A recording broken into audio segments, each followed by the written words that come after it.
Doctor, space maintainer நான் எதுக்கு போடணும்? குழந்தைங்களுக்கு நான் பால் பல்லை எடுத்துட்டேன், எடுத்தால் கீழே இருக்க பல்ல அதுவே முளைச்சி வந்துடும்ல, அதுக்கு ஏன் நான் ஸ்பேஸ் மெயின்டெனர் போடணும் அப்படின்ற கொஸ்டின் நிறைய பேரோட மத்தியில் இருக்குது. ஸ்பேஸ் மெயின்டெனர் இது என்ன அப்படின்னா, அதோட பேரே வந்து மெயின்டைனிங் த ஸ்பேஸ். ஸோ இது ஏன் இந்த ஸ்பேஸை மெயின்டைன் பண்ணணும்? உதாரணத்துக்கு இதுதான் பால் பல்லுன்னு வச்சுக்கோங்க, கீழே பெர்மனன்ட் பல்லு இருக்குது. இதை எடுத்துட்டோம் அப்படின்னா இங்கே பெர்மனன்ட் பல்லு ஒன்று 6 வயசில் முளைக்கக்கூடிய பல்லு இப்படி ட்ரிஃப்ட் ஆச்சுன்னா இந்த பல்லு வெளியே வராமல் இடிச்சிக்கிட்டு நிற்கும்.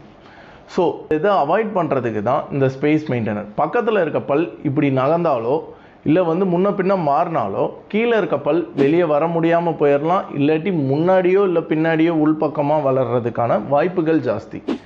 இதை அவாய்ட் பண்ணுறதுக்கு தான் ஸ்பேஸ் மெயின்டெனர். பொதுவாகவே குழந்தைகள் பல்லையும் எடுக்காமல் காப்பாற்ற முடியும் அப்படின்ற பட்சத்தில் காப்பாற்றிக்கோங்க, எடுக்கிறத அவாய்ட் பண்ண.